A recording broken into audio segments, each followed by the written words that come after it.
Zombie Apocalypse.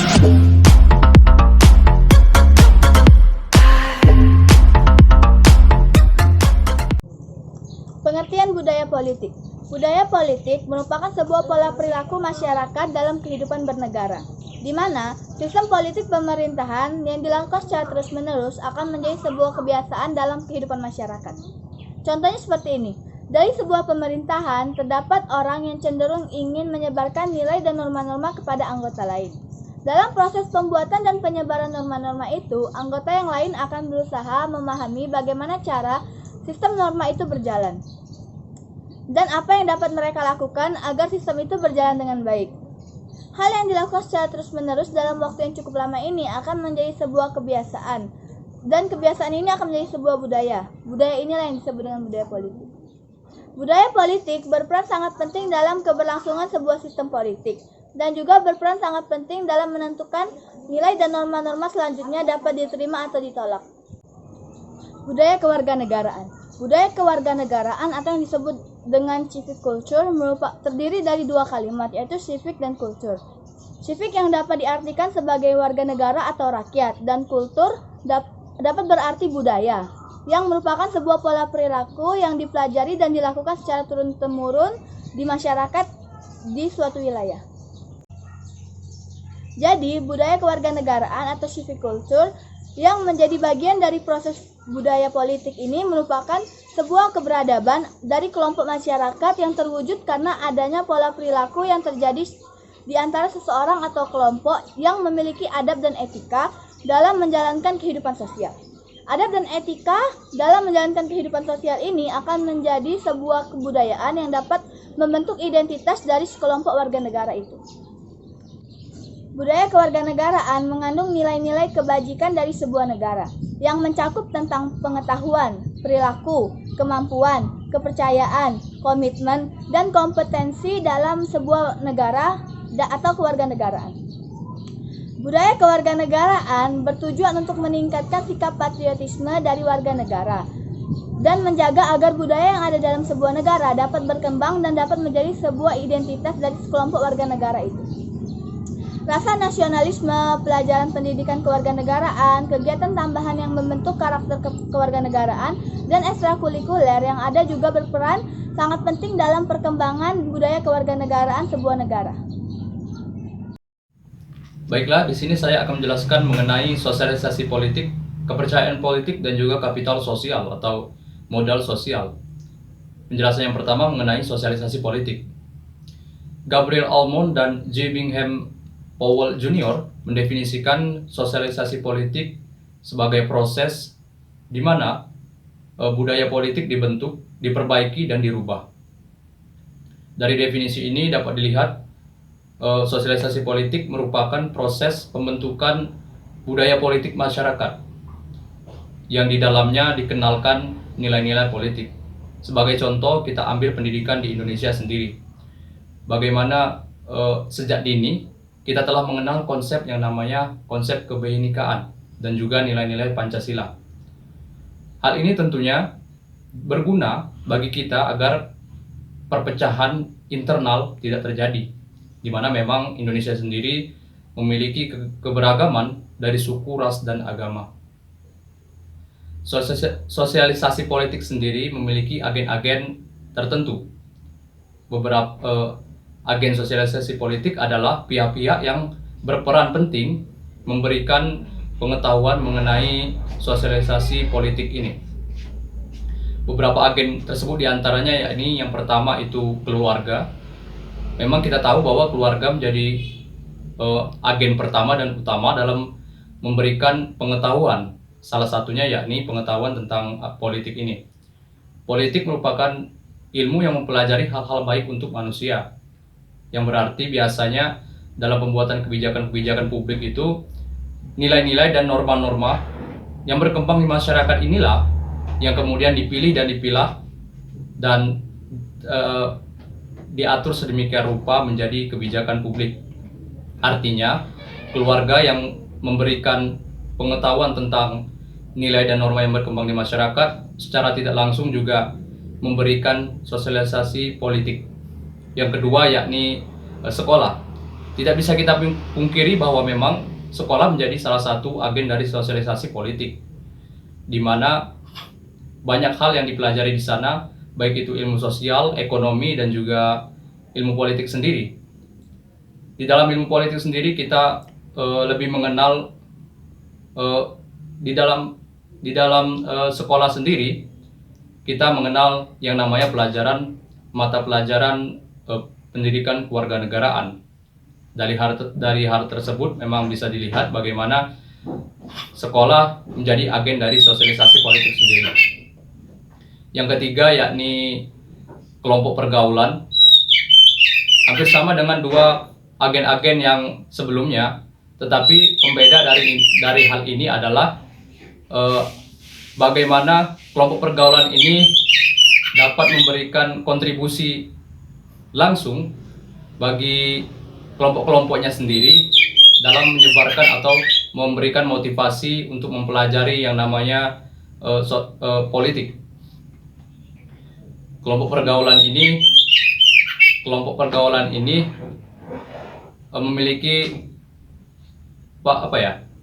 memiliki ciri khasnya sendiri, di mana setiap orang tidak perlu berbicara secara formal, sehingga untuk membahas isu-isu tentang politik ini lebih mudah, dan kritik maupun saran lebih mudah juga didapat. Yang keempat yakni media sosial. Di era yang sangat modern ini, siapa yang tidak tahu dengan internet, televisi, HP, dan radio? Bagaimana beberapa media massa ini memang menjadi agen sosialisasi politik. Kita tahu bahwa di internet itu banyak sekali, jika kita ingin mencari berita tentang aktivitas politik maupun peristiwa-peristiwa politik yang terjadi di berbagai negara. Yang kelima yakni kelompok-kelompok politik langsung. Hal ini bisa dilihat bagaimana hal ini bisa dilihat pada calon legislatif yang sedang melakukan perundingan mungkin satu sama lain dalam membahas suatu hal, di mana calon legislatif ini biasanya telah memiliki basic pengetahuan dalam hal politik, tetapi memang masih memiliki kekurangan-kekurangan tersendiri. Dan ketika mereka melakukan diskusi pada salah satu forum diskusi membahas masalah politik juga, kekurangan-kekurangan tadi saling ditimbun dan oleh satu sama lainnya. Penjelasan selanjutnya mengenai kepercayaan politik. Menurut Colquitt dan kawan-kawan 2007, kepercayaan menyangkut keinginan menerima risiko terhadap individu atau lembaga berdasarkan harapan positif dari aksi yang dimilikinya. Kepercayaan politik menyangkut pandangan terhadap hal-hal yang dihasilkan oleh sebuah sistem, seperti politisi, sistem politik, dan institusi-institusi. Jika ingin melihat kepercayaan politik di suatu negara, lihatlah pada ketika mereka melakukan pemilihan umum atau pilkada. Semakin banyak antusiasme orang-orang yang melakukan pemilihan umum atau pilkada tersebut, semakin besar juga berarti kepercayaan politik di negara tersebut. Dan juga bisa dilihat ketika penghitungan suara, di mana ketika semakin dikit orang yang melakukan golput, berarti semakin tinggi juga kepercayaan politik di negara tersebut. Kepercayaan politik ini dipengaruhi oleh beberapa hal. Hal yang paling besar yakni dari pemerintahnya sendiri, di mana ketika pemimpin negara menepati janji-janjinya dan membuat kebijakan yang sangat dibutuhkan dan sangat memihak pada rakyat, semakin besar pula kepercayaan politik di negara tersebut.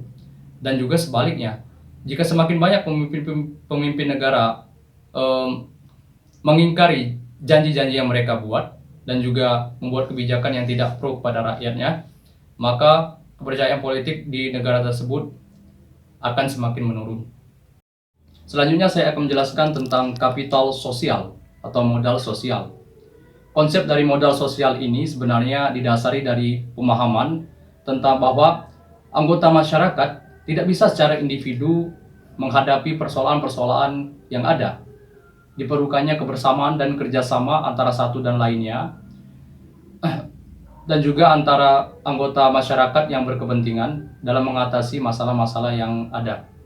Itu menurut Syahra 2003. Langdon Hornbook berpendapat bahwa modal sosial merujuk pada ketersediaan rasa saling percaya di antara masyarakat, norma-norma dan jejaring yang dapat dimanfaatkan dalam rangka menyelesaikan persoalan-persoalan yang ada. Modal sosial ini memiliki 3 unsur penting, yakni nilai norma, jaringan sosial, dan juga kepercayaan.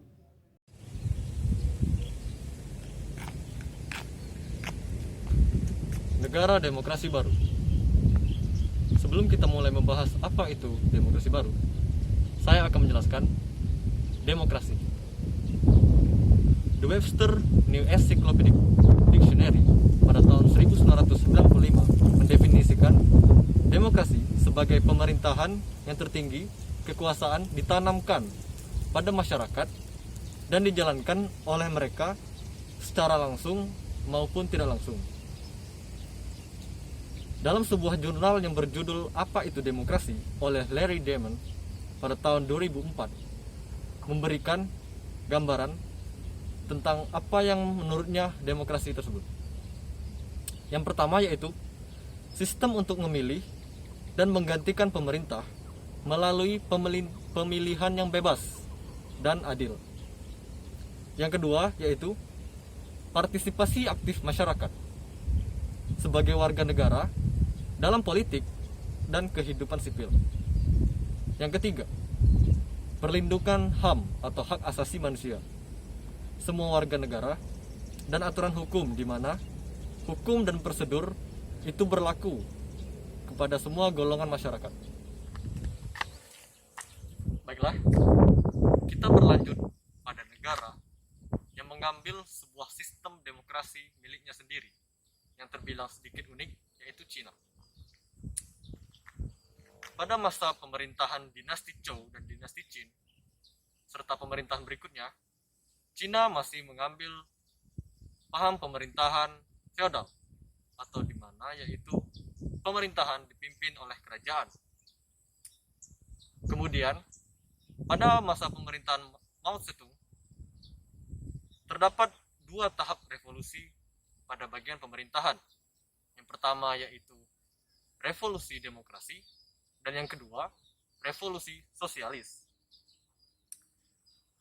Demokrasi di sini tidak termasuk dalam sebuah kategori demokrasi lama, melainkan sebuah demokrasi baru yang berasal dari Cina itu sendiri, dan mereka menyebutnya sebagai demokrasi baru. Demokrasi yang dibawakan oleh Cina ini memiliki beberapa karakteristik yang dapat terbilang sedikit berbeda dari demokrasi yang pada umumnya. Yang pertama yaitu demokrasi Cina adalah demokrasi rakyat di bawah pemimpinan Communist Party of Chinese atau CPC. Tanpa partai komunis ini, tidak akan ada yang namanya Cina baru. Juga tidak akan ada yang namanya demokrasi rakyat. Yang kedua, demokrasi Cina adalah demokrasi di mana mayoritas rakyatnya bertindak sebagai penguasa urusan kenegaraan.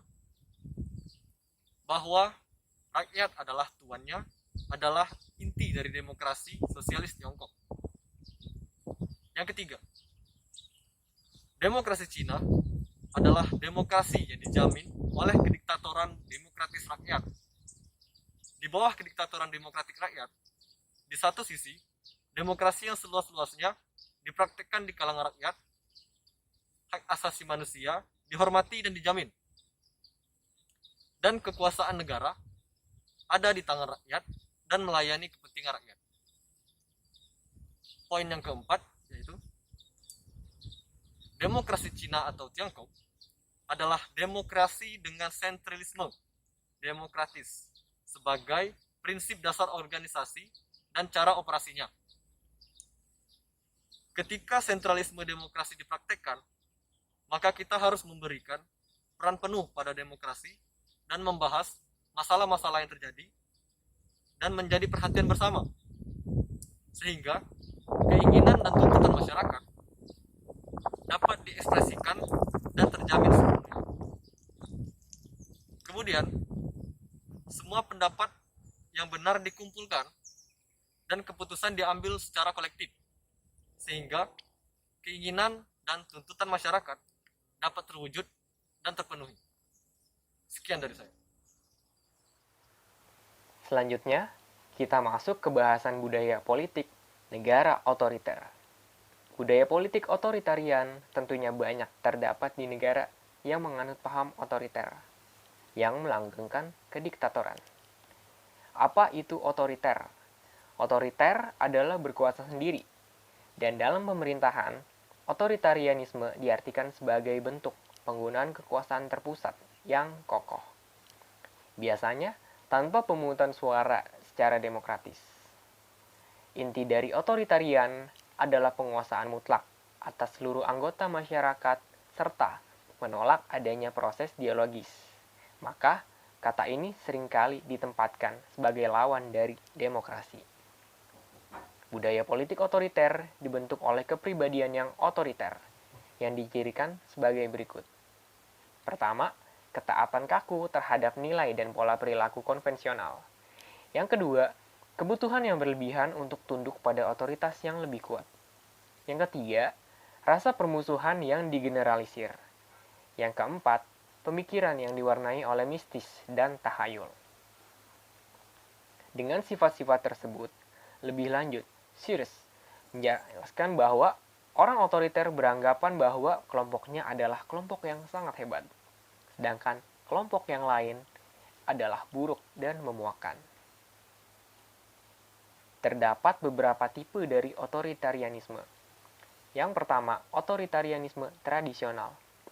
Otoritarianisme tradisional berdasarkan dari sistem monarki yang turun-temurun. Raja memegang penuh semua kekuasaan dan aturan eksekutif. Contohnya, di Brunei dan Arab Saudi, negara tanpa pemilihan legislatif. Yang kedua adalah otoritarianisme militer. Otoritarianisme ini didominasi oleh kontrol militer. Sebagai contoh, sebelum nilai-nilai demokrasi berkembang di Myanmar, Myanmar dikuasai oleh kontrol militernya. Selanjutnya, ialah otoritarianisme teokratis. Otoritarianisme teokratis ialah berbasis aturan agama. Contohnya, di negara Iran yang menganut hukum syariah, yaitu hukum yang ditegakkan untuk menjunjung tinggi nilai-nilai Islami. Kemudian, otoritarianisme elektoral. Pada sistem otoriter ini, banyak partai politik bersaing, dan pihak yang menang mendapat hak untuk berkuasa. Legitimasi politik didasarkan pada hasil pemilu. Terdengar sedikit demokratis, namun pemilu yang dilakukan jarang sekali dilakukan dengan bebas, dan bahkan tidak pernah adil. Biasanya, partai terpilih memegang kekuasaan tanpa batas.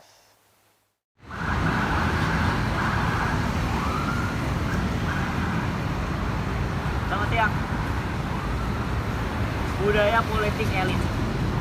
Sebelum memulainya, saya akan mengutip kutipan dari C. Wright Mills, yaitu tentang insofar as national events are designed, the power elite are those who decide them. Penggalan ini mengabarkan bahwa konsep elit tidak pernah lepas dari suatu politik. Jika politik identik dengan urusan kekuasaan, pengambilan keputusan, kebijakan publik, dan alokasi, maka elit adalah kelompok kecil orang-orang yang terlibat di dalam urusan-urusan tersebut. Di dalam studi ilmu politik, seberapa besar pengaruh elit dapat terlihat di perdebatan antara teori elit dan pluralisme.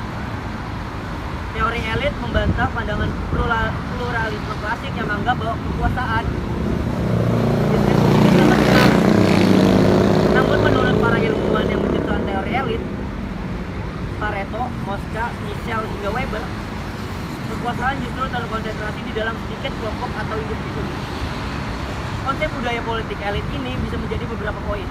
Yang pertama, alih-alih mengakomodasikan atau memperkuat kemampuan di pemerintahan di tingkat lokal, pemerintah pusat justru berupaya memperkuat kekuasaannya. Yang kedua, elit politik cenderung akan melakukan upaya pelemahan kepada kelompok oposisi, yaitu represi terhadap media, pelanggaran kebebasan sipil, dan indikasi kecurangan dalam proses pemungutan suara untuk memastikan kekuasaannya. Yang ketiga, elit politik akan memunculkan suatu sistem oligarki menguasai pemerintahan atau rezim yang berkuasa, yang mana oligarki ini akan berdasarkan segala perilaku atau kebijakan politik berdasarkan ekonomi atau untuk menguntungkan sebagian pihak saja. Yang keempat, banyak pendapat muncul kelompok-kelompok politik terbaru yang berlandaskan ideologi sebagai jalan masuk. Yang kelima, akan muncul budaya politik yang berkembang, yaitu dengan munculnya partai politik tunggal yang berkuasa dan memerintah suatu pemerintahan yang ada. Terima kasih. Dan itu adalah penjelasan dari kelompok kami tentang budaya-budaya politik, dan kelompok kami mengucapkan terima kasih atas perhatian dari kalian semua. Jaga jarak dan jaga kesehatan selalu.